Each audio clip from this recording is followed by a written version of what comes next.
Hi all, welcome to our 5-minute stock market series, and in today's video we will go through the market jargons, basically the key terms every trader must know. So we'll be going through bull market, bear market, trend, 52-week highs and lows, all-time highs and lows, upper circuits, lower circuits, long position, short position, square off, intraday position, OHLC, and finally volume. So what does a bull market mean? Say you're thinking that the stock prices are most likely to go in the upward direction. In that case, we can think that the stock is bullish. So the same thing gets applied for the indexes as well.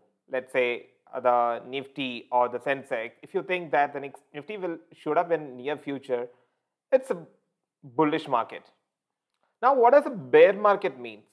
So say you are thinking that the stock prices will come down drastically, and this is a trend since last few days or maybe few weeks. Then we can confirm that it's a bear market. Now, what does a trend mean? So say if market is declining quickly, that is the rate at which the market is going down is, if it is very sharp, we can say that it's a negative trend. Same way, if the market is going up aggressively, we can say that the trend is positive, and if the market is not moving aggressively in either direction, we can say that the trend is flat. Now, what does a 52-week high or low mean? 52-week low, high or low is nothing but the highest price the stock did touch in last 1 year and the lowest price the stock did touch in last 1 year. That is 52-week low. So let's say if a stock is near to 52-week high, there is a high chance that it will break out. That is, if it breaks the 52-week high, there is a high probability that the stock will go up again. The same way, if the stock is nearing to 52-week low, if it is breaching 52-week low, there is a high probability that the stock will further go down. Now, what does an all-time high or low mean? Now, we did discuss about 52-week high and low. So, all-time high-low means that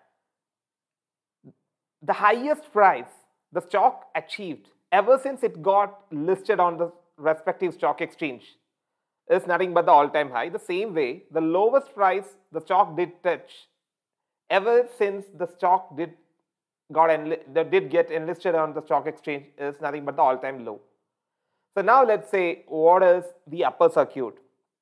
So market is volatile. Let's say due to some news, a stock is going up aggressively. So in order to control the volatility, the stock exchanges pre-decide certain thresholds. That means, let's say Reliance share is shooting up today. If it is reaching 10% a day, they may like to freeze it there. That is nothing but the upper circuit.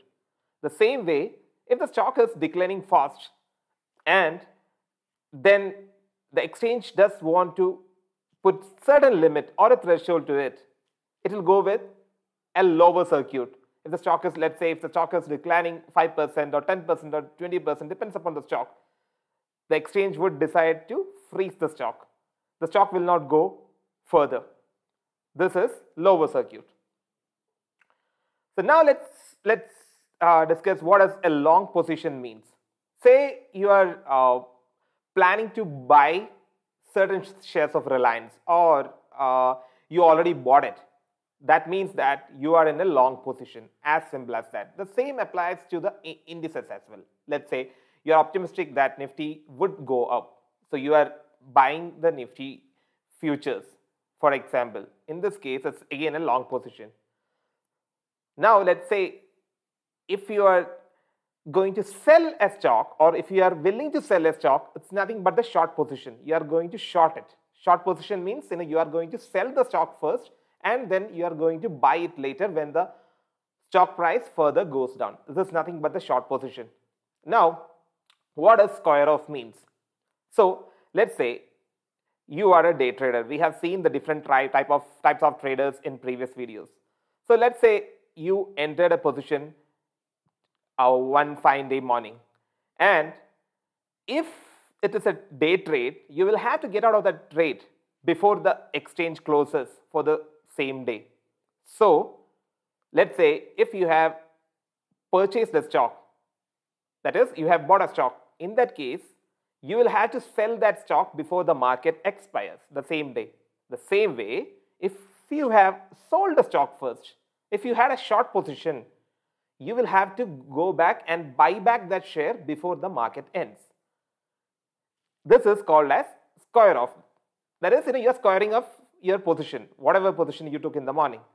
And if you are not squaring off your position, the exchange would auto square off your position. Additional charges would get applied. So it's always safe to square off your position close to 3:15 or 3:18 p.m. We already discussed what a long position is and what a short position is. So intraday position is nothing but the trading position you start with an assumption to square off the position within the same day. Now, what does OHLC means? O means open, H means high, L means low, and C means close. So all day traders should know what an OHLC is. Open price of the stock for if you are doing a day trade, open price of that stock on the same day is nothing but the O. Then the highest price that the stock did touch on the same day is nothing but the H. The lowest price the stock did touch that day is nothing but the L. And the price at which the stock stopped trading on that day is nothing but C or close. Now finally, what does volume mean? Let's say you are buying one share of Reliance and you are buying that share from me. So ideally, I am selling that share to you. So here, the volume is 1. So the volume is the cumulative amount of all the stocks, all the shares that were exchanged between different buyers and sellers on a particular day. So if you consider HDFC Bank on 21st of January, 1,31,66,500 shares were exchanged between different buyers and sellers. So that's about the volume. And our next video, we would see what does a market terminal means and how we can operate on a market terminal. Hope you found this video interesting. If you like this video, please like, share and subscribe to our channel. Cheers. See you on next video.